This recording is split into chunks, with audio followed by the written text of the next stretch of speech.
It's 1519. The Holy Roman Emperor Maximilian I is dead. The imperial election is well underway. The main candidates are Francis I, King of France, and Charles, the grandchild of Maximilian. Charles had already inherited Austria from Maximilian and Burgundy and the Low Countries from his grandmother, Mary the Rich. After the death of his other grandfather, Ferdinand II, he also inherited the crown of Aragon. From his maternal grandmother, Isabella I, he inherited the crown of Castile and the colonies of the New World. Before his death, Maximilian had offered exorbitant bribes to the 7 princely and ecclesiastical electors in order for them to elect Charles.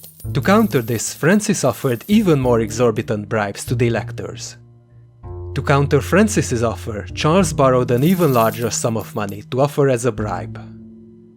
In the end, however, it wasn't money, but rather the threat of an imperial army that swayed the electors in favor of Charles. Thus, in 1520, the new Holy Roman Emperor Charles V set sail from Spain to Germany for his coronation. The timing of this journey couldn't be worse, as in Spain he is still viewed as an outsider. Soon the revolt of the Brotherhoods breaks out in Valencia, followed by the rebellion of the Comuneros centered in Toledo.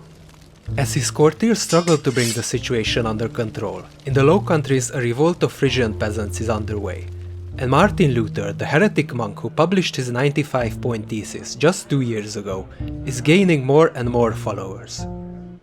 The 20-year-old Charles might be the most powerful man in the world, however his position is at best tenuous at the moment. Francis I, 6 years his senior and already a feared and respected leader, knows this is the best time to act.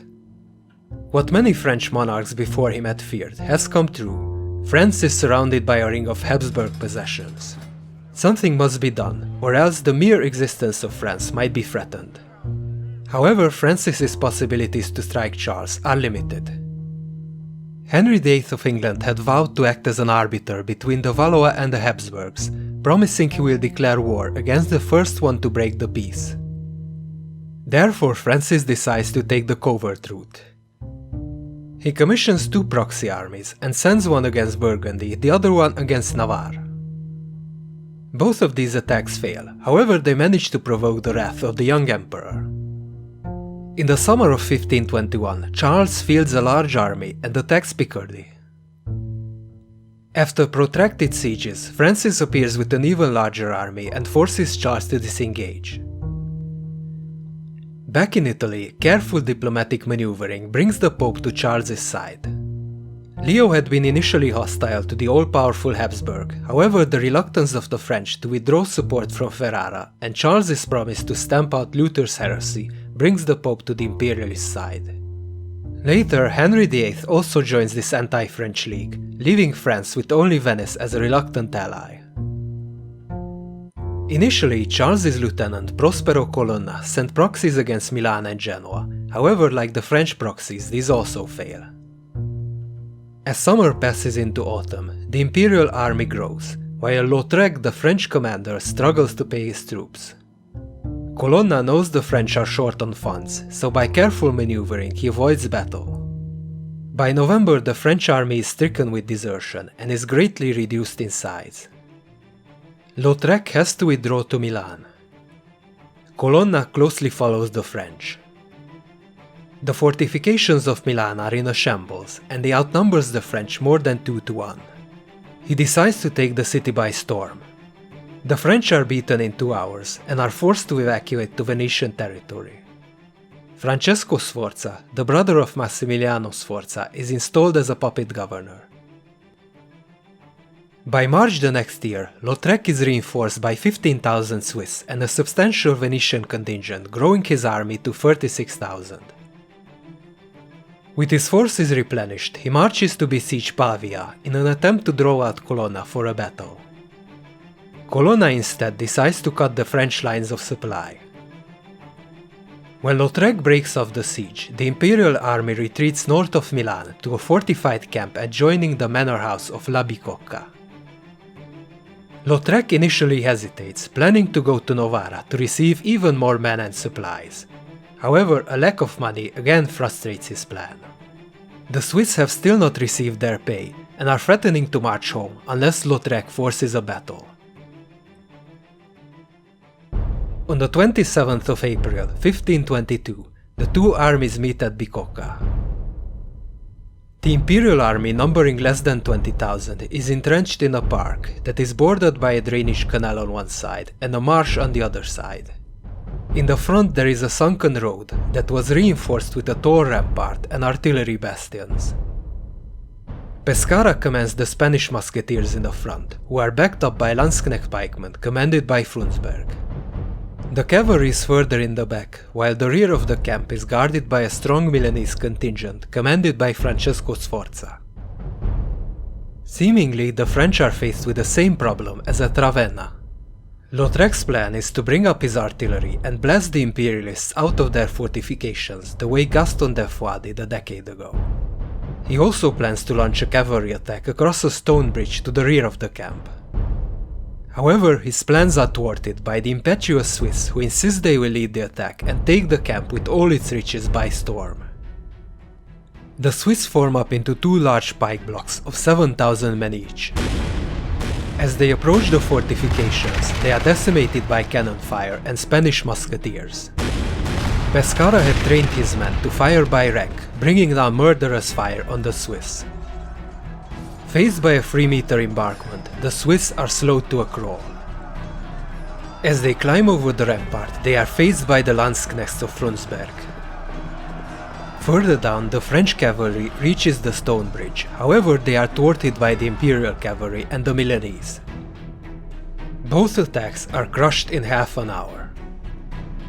The Swiss have lost 3,000 men, without inflicting any damage on their enemy. Even so, the French still have superiority in numbers. However, Colonna wisely chooses not to pursue the retreating troops. With the Swiss his main striking force in tatters, and the Imperialists still as strong in their fortifications as they were at the beginning of the battle, Lautrec has no other choice but to retreat.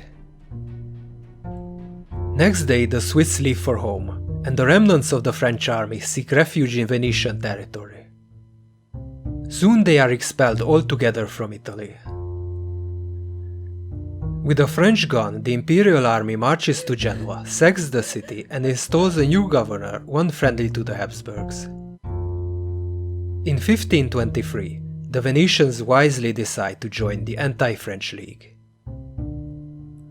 With all his Italian territory and allies gone, and storm clouds gathering from the east, west, north and south, Francis is in a bind.